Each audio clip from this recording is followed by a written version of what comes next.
They were going around publishing what turned out to be a lie. Maybe they didn't know it was a lie at the time. Maybe they had confidence that Armageddon was going to come very soon. Point is, they were wrong. And yet they flashed this thing up on the screen without really giving any context, and certainly without expecting Jehovah's Witnesses to sit down and really think, hang on, did that come true? Did we get that one right? Is this not a little bit embarrassing? So that's one slogan that we saw. Millions now living will never die. It's manifestly a foolish thing to go around saying.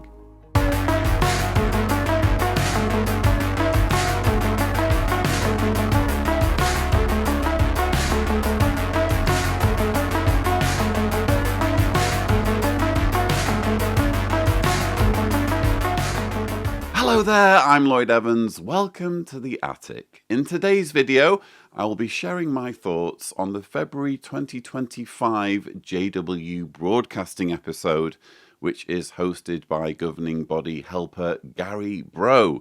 Now, there is quite a bit to get through, so without further ado, let's roll the first clip.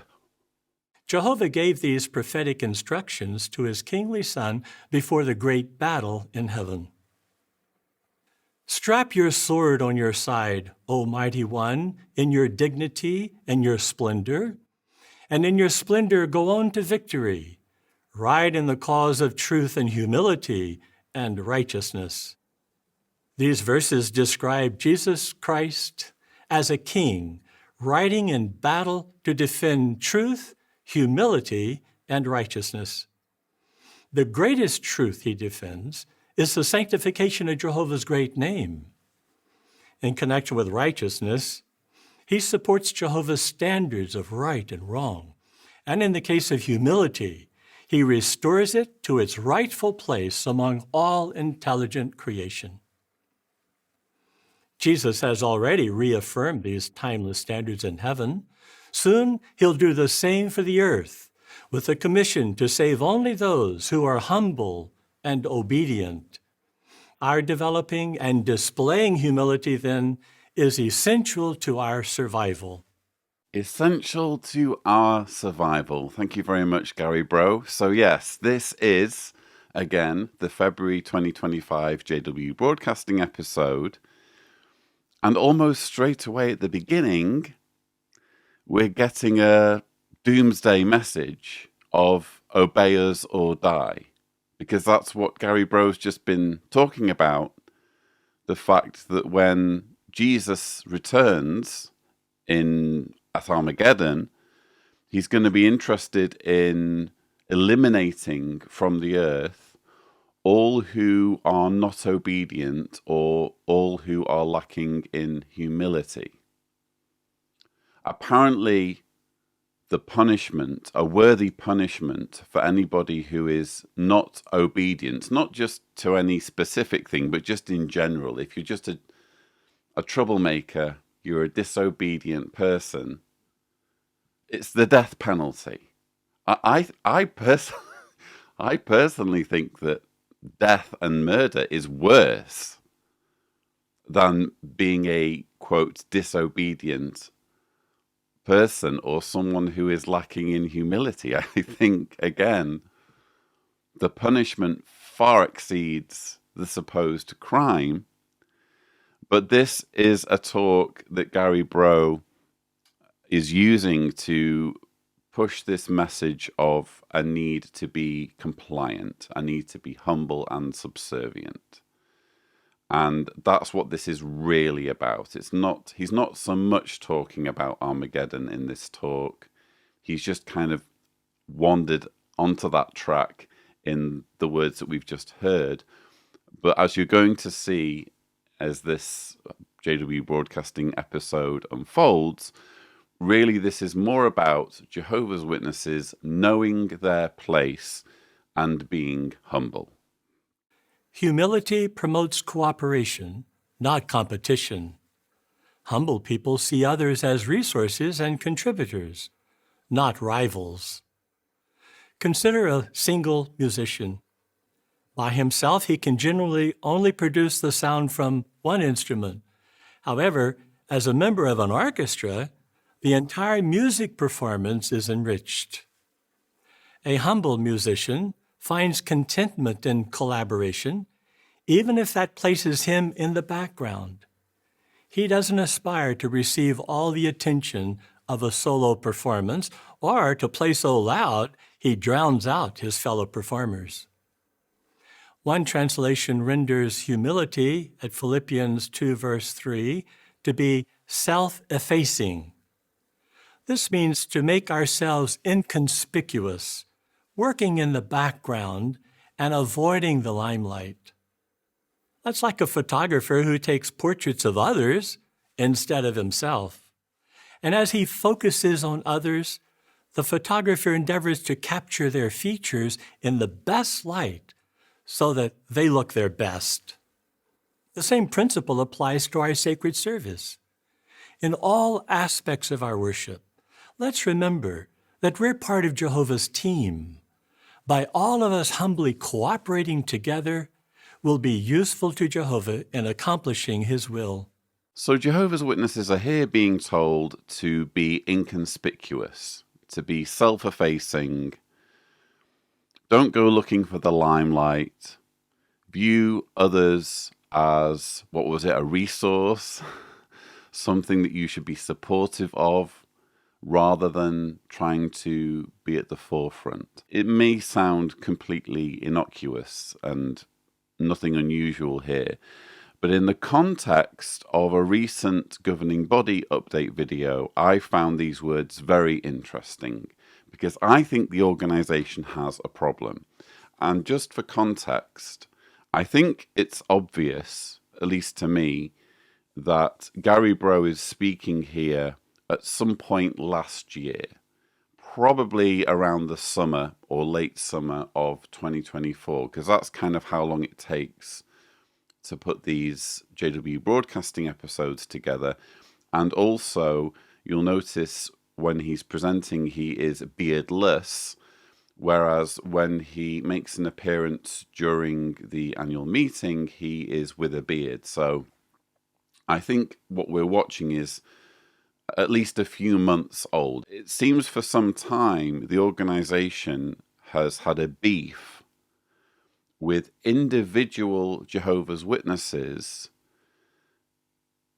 seeing their privileges of service or seeing the prominence that they are being given due to specific tasks or duties that they're being asked to do. There's a concern that these duties or tasks might be inflating the egos of individual Jehovah's Witnesses to the point where they're no longer being humble or subservient, or to the point where others may be lavishing upon such individuals attention that really should be going to the governing body. And this was summed up perfectly in Governing Body Update number 8, 2024, which was hosted by Kenneth Cook. While many assignments are in the background, some assignments are more visible to others. For example, various brothers and sisters who appear in photos in our publications or who are used in our videos.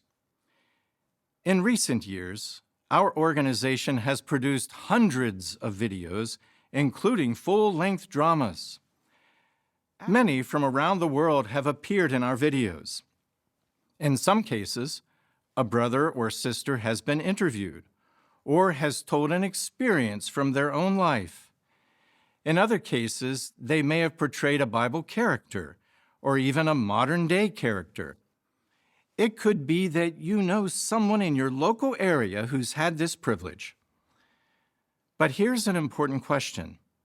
How should we view those who appear in our videos? Those who appear in theocratic videos are dedicated, humble servants of Jehovah. They don't seek fame or glory for themselves. Quite the opposite. They want the glory to go to Jehovah. Thankfully, the majority of our brotherhood maintains this proper perspective. Nevertheless, there's a caution for us as viewers. We must avoid transferring our admiration for the biblical characters to the brothers and sisters who portray them on screen. Instead, we imitate the faith of the men and women recorded in God's Word. How could it affect a video participant if we gave him undue attention, treating him like a celebrity? He could feel embarrassed or self-conscious. This could happen if we ask these ones if we could take a photo with them. It would be even worse if we posted it on social media, perhaps even adding comments. Some of our video participants have become overwhelmed by the inordinate attention. Some no longer feel comfortable attending large gatherings of Jehovah's people. It's vital to have the right perspective of those who appear in our videos. Isn't that interesting? So again, for context, I believe Kenneth Cook is saying these words after Gary Breaux has done his recording for the February 2025 JW Broadcasting episode. But we see a pattern there, don't we? I think the organization is really annoyed or really concerned about this whole phenomenon of individual Jehovah's Witnesses becoming celebrities who aren't governing body members because they're appearing so prominently in videos that millions of Jehovah's Witnesses are being required to watch. And when he started talking about individuals who appear in these productions starting to not want to go to large gatherings, I can fully expect that sort of situation, or I can imagine it in cases such as the participants in the Jade and Nita series. I mean, just imagine what it must be like if you are the woman who portrayed Jade or Nita going to a large assembly or convention. You're just going to get inundated, aren't you? To the point where you probably wouldn't want to go to those sorts of gatherings. And this apparently is a big problem. But I don't think it's so much about concern for the individual participants and their reluctance to go to large gatherings. I think this is really more about the ego of the governing body. Because let's face it, in the world of Jehovah's Witnesses, there's really only room for a very small number of people to be celebrities. And those are the members of the governing body. They're totally fine with the concepts of celebrity, with the concept of prominence and adoration being heaped upon an individual. They just want to make sure that it's the right individuals who receive those things.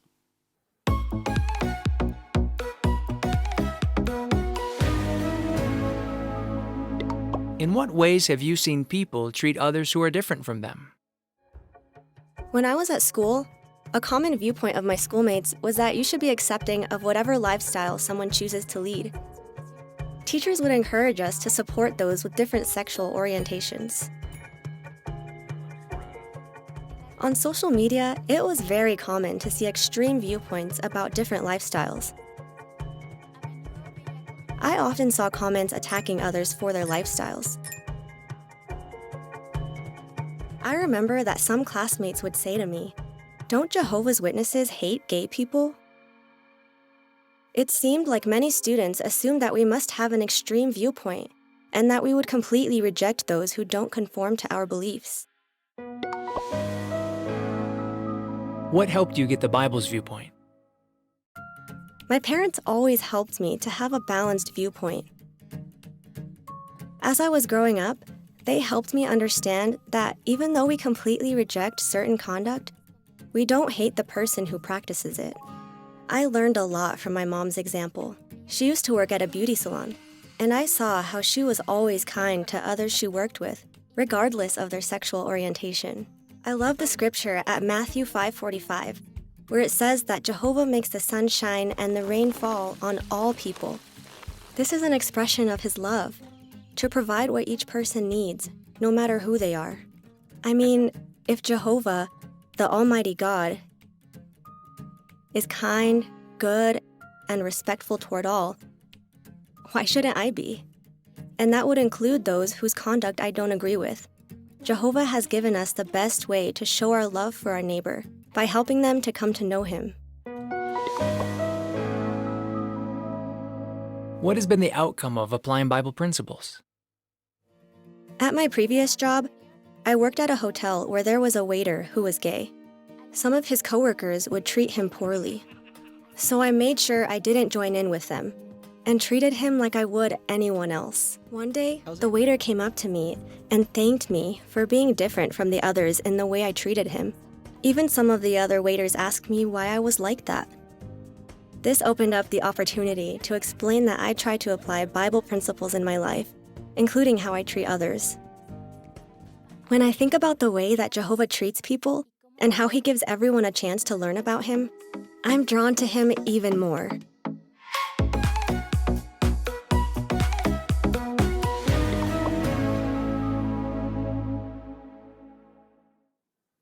Living by Bible standards doesn't mean that we agree with every belief or opinion that others have.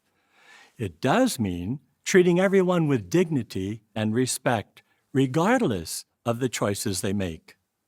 Oh, that's interesting. So Jehovah's Witnesses must treat everybody with dignity and respect, regardless of the choices they make.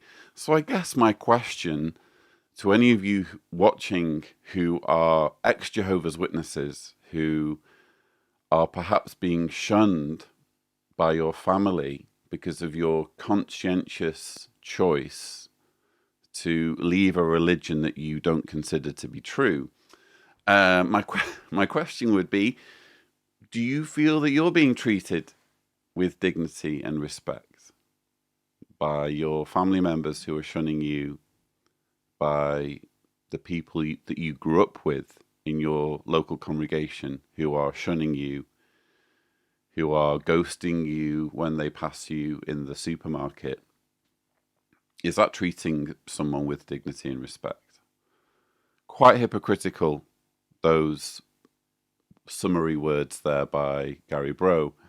We've just been watching a segment, Reasons for Faith, How We Should Treat Others, in the February 2025 JW Broadcasting episode. The segment features two younger Jehovah's Witnesses. I've actually zeroed in on just one of them, Paula Madrid. The other lad who was speaking was talking about treating an atheist teacher with respect. It wasn't such an interesting story, to be honest. But this testimony, if you like, from Paula Madrid regarding how to treat gay people, I found to be quite interesting. It's certainly anti-gay. It's certainly condemnatory of the lifestyle. Notice how they use that word repeatedly, the lifestyle of gay people, as though it's just something that you choose. Oh, I think I'm going to have a lifestyle of being sexually attracted to my gender or to people of my gender. I think that's going to be my lifestyle from now on. I don't think that's how it works. I think it's just who you are. So yeah, they're completely tone deaf with the words that they're using. The whole way that the conduct is being frowned upon. I can understand gay people watching this thinking, oh, this is just more of the same, hating on gay people, anti-gay propaganda. And it is, I agree with you. But I do think it's interestingly quite toned down. I think the organization might be starting to realize that they are polarizing young people in particular with the very harsh language that they have been using in the past regarding the gay LGBTQ plus community. I think the penny's finally dropped, and they're thinking, let's just tone things down slightly, or at least that's the impression I get. Perfect example, the lady there, Paula, quotes from Matthew 5, verse 45. Interestingly, she doesn't quote word for word. She just says, God makes it rain upon all people. But if you read the actual verse, which she could have done very easily, it says, so that you may prove yourselves sons of your Father who is in the heavens, since he makes his sun rise on both the wicked and the good, and makes it rain on both the righteous and the unrighteous. So in the context of this video, if she were to have read the whole verse, or even just quoted the relevant part, she would have been denouncing as wicked, or at least unrighteous, gay people. But instead it's toned down to God makes it rain on all people. Jehovah makes the sun shine and the rain fall on all people. And she goes on to give an example of how her mother set a good example for her by treating gay people in her workplace just the same as she would treat anyone else. She used to work at a beauty salon, and I saw how she was always kind to others she worked with, regardless of their sexual orientation. So there's a clear message being put out here by the organization, not that they are now tolerant of homosexuality, but that their lack of toleration for the conduct, as they would put it, of being a homosexual doesn't mean that Jehovah's Witnesses should treat people in that community with contempt or make them feel bad. Which I guess you could say is kind of a positive message. And again, it's toned down from the sort of rhetoric that we've been used to, particularly in recent years. But it's still overall demeaning and disparaging of people in the LGBTQ plus community who aren't leading some kind of lifestyle. They are literally just embracing who they are and loving according to the way their bodies and their sexualities have been oriented without their involvement. So it's just interesting to note that Jehovah's Witnesses, while sticking rigidly to their anti-homosexuality teachings, are slightly tuning into the fact that they need to just step off the gas pedal a little bit and tone down their rhetoric just a bit, just to make it a little bit more palatable, particularly to the younger generation. Our public witnessing work was just getting started. In the 1920s, we launched a massive preaching campaign around the publication and public talk series, Millions Now Living Will Never Die. We thought outside the box and tried numerous methods to draw the public's attention, and it worked. Over the next several years, we developed even more methods of reaching people. And will enable you to learn the way of righteousness. Brothers and sisters even wore their public witnessing in the form of placards, known as sandwich boards, and magazine bags. There were information marches. Imagine being part of one. And Brother Rutherford, of course, was a shorthand expert, and whenever you talked to him, he'd always be busy writing. He would be making notes, filing them away. So he's doing that this day. He ripped it off and he gave it to me. He said, what do you think of it? And it said, religion's a snare and a racket. So I said, that's pretty strong. As a matter of fact, I said, that's hot. Well, he said, that's what I meant it to be. So now he said, don't you think it'd be a good idea? Now, we're going to have a big information march 2 days from now. Couldn't Brother Clay in the printing make up some signs, religion's a snare and a racket, and put them on poles, and we'll have them for the parade. So, all right, then that's what we did. And Brother Noah was also in London at that time, so he and I led this parade. This parade was 6 miles long. 1,000 brothers showed up for the parade. It really was a spectacle. In the years that followed, information marches such as these took place across the world.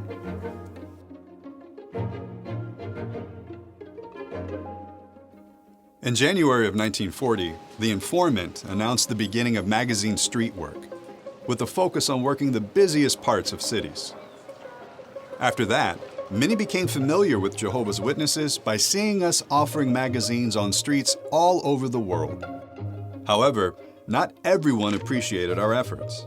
In some cases, entire mobs of people would attack our brothers and sisters. But they courageously pressed forward in the preaching work despite the constant threat of violence. We've just been watching a segment, Our History in Motion, from the February 2025 JW Broadcasting episode. And I have a lot to say on this.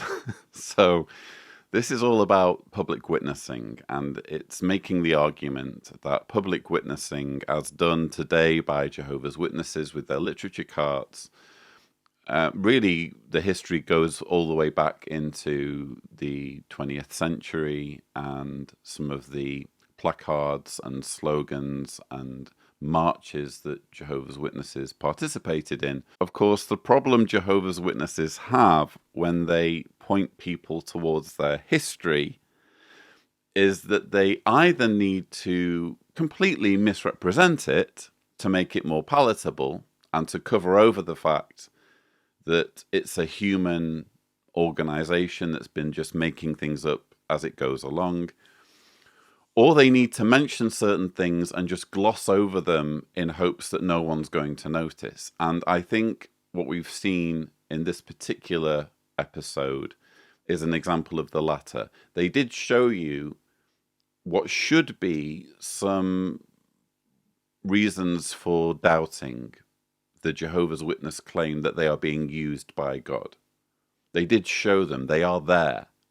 But you actually have to notice them, and you have to think about them, and you have to do research on them. The first one we were given, of course, was the millions now living will never die slogan. In the 1920s, we launched a massive preaching campaign around the publication and public talk series, Millions Now Living Will Never Die. Millions now living will never die. That was the slogan. In fact, it was more than a slogan. It was a book. I have it. This is my 1920 copy of Millions Now Living Will Never Die, written by Joseph Rutherford, who then was the president of the Watchtower Bible and Tract Society. And it predicted, I mean, you're welcome to find a copy online and read a PDF. Don't take my word for it. It predicted Armageddon to come in 1925. But even if you put that to one side, the 1925 prediction, and just focus purely on the words, millions now living will never die, it was published in 1920. So in 1920, they're going around saying millions now living will never die. I mean, it's self-evident, isn't it, that the overwhelming majority of the people who were receiving that message are now well and truly dead. You know, they have passed on from this mortal coil. You know, you don't really need to do too much research into this, but if you like, I'll show you what ChatGPT says. I asked how many people born before 1921 are still alive. Estimating the number of individuals born before 1921 who are still alive today is challenging due to limited global data. In France, as of July 2024, there were 36 individuals aged between 110 and 114, known as supercentenarians. It goes on, we can estimate there are around 4,300 supercentenarians worldwide. So, quite simply, That was a lie. They were going around publishing what turned out to be a lie. Maybe they didn't know it was a lie at the time. Maybe they had confidence that Armageddon was going to come very soon. Point is, they were wrong. And yet they flashed this thing up on the screen without really giving any context, and certainly without expecting Jehovah's Witnesses to sit down and really think, hang on, did that come true? Did we get that one right? Is this not a little bit embarrassing? So that's one slogan that we saw. Millions now living will never die. It's manifestly a foolish thing to go around saying. Or at the very least, history has proven it to be a foolish thing that they were going around saying. And then we get to religion is a snare and a racket. He ripped it off and he gave it to me. He said, what do you think of it? And it said, religion's a snare and a racket. So I said, that's pretty strong. As a matter of fact, I said, that's hot. Well, he said, that's what I meant it to be. So I've been doing a bit of research on this because it's actually quite an interesting facet of Jehovah's Witness history. We heard in the segment earlier Albert Schroeder describing the moment when this slogan was birthed by Joseph Rutherford. Joseph Rutherford scribbles something down on a piece of paper, hands it to Albert Schroeder, and Albert Schroeder says, "It's hot." In other words, it's sensational. Well, just because something's hot, just because something's sensational, does that make it advisable to go around saying? Because there was nothing qualifying in the statement. It wasn't saying false religion is a snare and a racket. It was saying religion is a snare and a racket. So anyway, 1938, in London, they start this campaign of walking around with placards saying religion is a snare and a racket. And we heard there that Nor got involved. Let's just kind of go back, and I want to give you a timeline here, because this is actually very interesting. So 1915 was when Watchtower was exempted from paying real estate taxes on the grounds that they were a religious organization. So from 1915 onwards, they're exempted from paying property taxes. 1934 onwards, Watchtower was exempted from making income tax returns on religious grounds. I'm going to show you where I'm getting this information from very shortly. And then in 1938, they start saying religion is a snare and a racket. You can see the problem here. They are taking all of the rewards of being considered by the government a religious organization while claiming religion is a snare and a racket, which actually, as it happens, I happen to agree with. I happen to agree that religion is a snare and a racket, but isn't it interesting how the religion that's saying that is always the one that's somehow exempt from being a snare and a racket?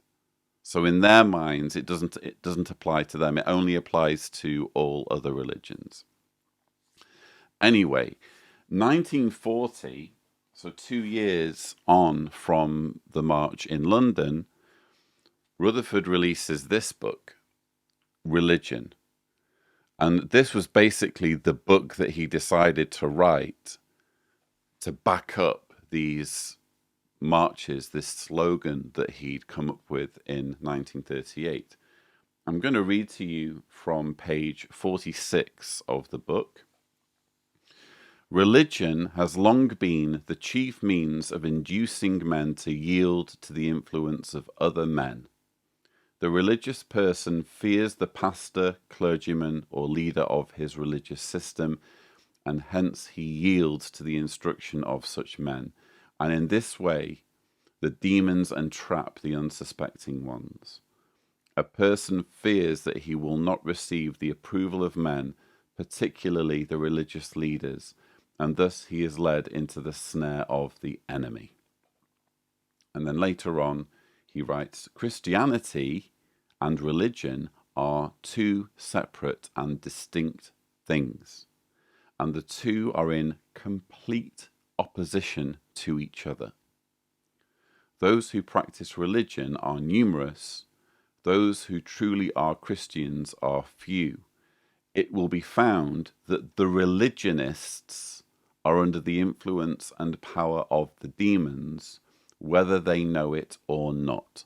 So he draws a distinction between religion and Christianity. He says one's bad, religion, and one's good, Christianity. He coins a term, religionists, to dehumanize or to pour scorn on those who consider themselves part of religion. And he invokes talk of demons being involved. You know, apart from talking about the demons, I kind of agree with much of what Rutherford said there. I do think religion has been formulated as a means of controlling people. I think that's kind of obvious. But again, we have this problem that Joseph Franklin Rutherford is writing as the president of the Watchtower Bible and Tract Society, which has, for decades up to that point, been benefiting from tax exemptions on the basis of being a religion. You can't have it both ways. He is essentially making himself a hypocrite by saying all this. Then we go on to 1941, and again I'm going to show you the source for this. But in 1941, a judge ruled that Jehovah's Witnesses are a religion in a case of local interference with Jehovah's Witnesses who were preaching in Texas. So there was some persecution of Jehovah's Witnesses who were preaching in Texas, and a judge ruled that Jehovah's Witnesses are a legitimate religion. So this is the year after Rutherford has published his religion book. 1942, a general cleared a Jehovah's Witness from selective service on grounds that he was a minister of religion. 1945 was when this book was published. Its title, Theocratic Aid to Kingdom Publishers. A very interesting book. I guess the modern version of it would be Organized to Do Jehovah's Will. This was like an early version of that, really. It basically codified what it meant to be a Jehovah's Witness and what Jehovah's Witnesses were supposed to do and how they were supposed to be organized and what their basic teachings should be.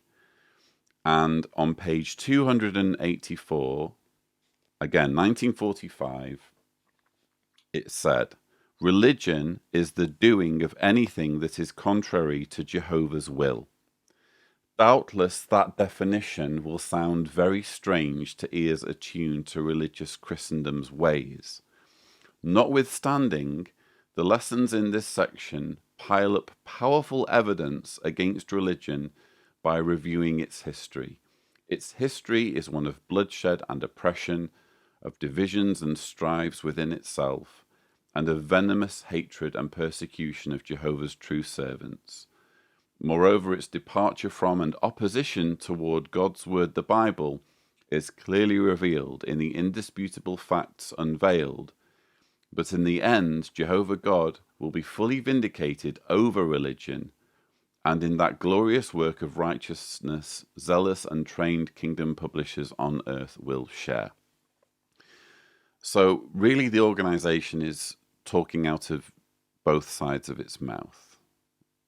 On the one hand, publicly and in courts of law, and when it comes to dealing with the IRS, they are saying, we're a religion. And then in its publications, repeatedly and very Emphatically, they are denouncing religion as entirely at odds with Christianity, as something that people should be distancing themselves from. So it's hypocrisy. It's giving two completely different messages.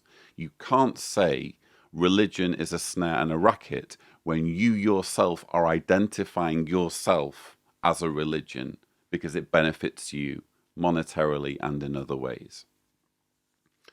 And then finally, it seems, in 1950, so 12 years after Rutherford scribbled down those words on the piece of paper and handed it to Schroeder, 12 years on, the penny finally drops. And this book is written, Defending and Legally Establishing the Good News. The author isn't cited, but I'm almost 100% sure this was written by Hayden Covington, who was the lead counsel for Jehovah's Witnesses. He actually did, if I'm just going to be completely objective, he actually did a great deal of very positive work in establishing legal precedents for religious freedoms in the United States. So here is a man who, even though his motives may have been slightly out of whack, he did some actually quite important legal work for religious freedoms. And he wrote this book explaining how Jehovah's Witnesses should defend themselves in a variety of different situations where they might end up having to be in front of a judge for whatever reason. And this book makes it abundantly clear that Jehovah's Witnesses are a religion. So on page 72, it says, Jehovah's Witnesses are recognized as ministers constituting a legal religious organization, and the Watchtower Society, because of its religious status, has been found by the state and federal governments of the United States to be exempt from the payment of taxes. And then the writer, assumedly Hayden Covington, goes on to list a number of lawsuits and legal decisions, including those dates that I mentioned earlier, 1915, tax exemption, etc., etc. He goes on to list all of these instances in which the federal government or a judge or a general has made an affirmative statement that Jehovah's Witnesses are a religion. And that section dealing with the religiosity, I guess you could say, of Jehovah's Witnesses ends with the statement, it is submitted that the Watchtower Society and Jehovah's Witnesses are a legal religious organization and that their representatives engaged in preaching the gospel are legally recognized as ministers of religion, which entitles them to all privileges accorded to all religious organizations and ministers. This book, I don't think, was for everybody to read. I could be wrong, but I would imagine that this book was more for specific situations where they needed to hire maybe an outside lawyer, or where a particular elder or someone in charge got into trouble, they would send out this book. I don't think it was for general circulation among the masses. Nevertheless, it's clearly at odds with publications that were being distributed even at that time that had started circulation only a few years prior. That was 1950. Then in 1951, towards the end of 1951, I might add, we get the November 1st issue of the 1951 Watchtower, which completely reverses the language against religion and basically says, you know what, we accept it. We are a religion. So from 1938, they start saying we're not a religion. And then finally in 1951, they flip-flop back and say we are a religion. I'll read you a few quotes, and you can find this on the Watchtower online library.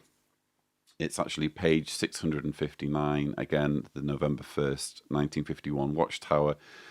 The reproach now falling on the religion of both Christendom and heathendom is therefore not without cause, it is deserved.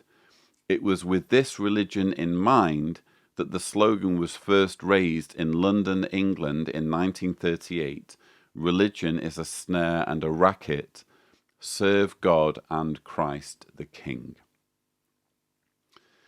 And then in the following paragraph, it says, because the people in general fail to make a distinction between the false and the true, and because worldly religion has made an odious name for itself, there has been a tendency in recent years to avoid using the name religion in connection with the truth and the organization of Jehovah God. I'm just going to pause there. What they're saying is we've avoided using it in public, but we've very much been using it privately in front of judges and in front of the federal government. Anyway. But apostate Christendom has brought great reproach upon the name Christianity, to which she claims the exclusive right. If we were to avoid a name just because of the shame and vituperation which Christendom has unjustly brought upon it, then we might as well avoid the name Christianity and refuse to be called Christians. So they're now saying, well, if we're just going to abandon a word because of what other people have done to it, we should abandon the word Christians too, because people have given Christianity a bad name. And then later on, it says, if you live up to the name Christian in spite of the suffering it brings, you can glorify God in this name. In the same way, a distinction needs to be made between the false religion and the true religion. So just like that, they drop their anti-religion stance. It's a flip-flop. And again, I think it's very disingenuous for the organization to just flash this slogan upon its screen or to make very, very brief mention of it without giving us this context. Because when you actually explore the context, when you drill down deeper, what you see in just these few words, religion is a snare and a racket, is a very obvious example of total hypocrisy. Humbly placing ourselves in Jehovah's loving hands is the theme of the new music video, which tells the story of a person who learns the truth while imprisoned. Jehovah, my God, your eyes can see an imperfect heart inside of me. Still I try to serve you loyally. When my words get away without restraint, or things that I do don't bring you praise, I beg you, please keep working with me. I look to you, my Father, I am the clay, you are my potter, shaping me into something new, something that brings praise to you, someone who brings a smile to your face. Mold me with your loving care, help me to draw close in prayer. My Father, here I am in your hands, I am in your hands.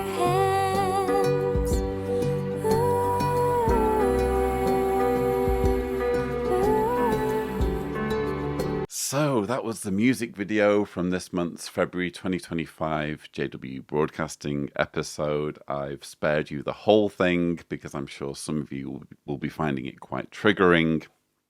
As explained, the music video portrays a Jehovah's Witness woman who becomes a Jehovah's Witness while she's in prison, because that's something Jehovah's Witnesses do, is they go into prisons and try to recruit from convicted criminals, which is a nuanced thing. I have a few different opinions on that.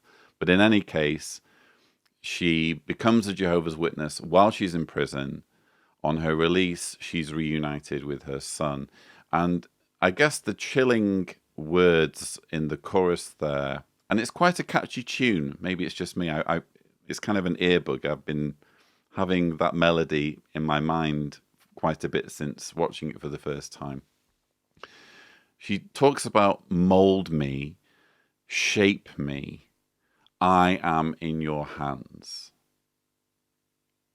And that very well describes the extent to which those who join Jehovah's Witnesses just have to capitulate and allow themselves to be shaped and molded into different people, which isn't what's pitched at the beginning. As I've said before, it's kind of misleading, because if someone were to come up to you and say, hey, I've just got this brilliant good news that I want to share with you, you'll learn all about it if you study the Bible with me. And by the way, in the process of doing this, you're going to become a different person. I think most people would take objection to that, would be quite offended. You know, what's wrong with who I am right now? You're saying I need to change in order to get this good news. So it's kind of sneaky the way they do this.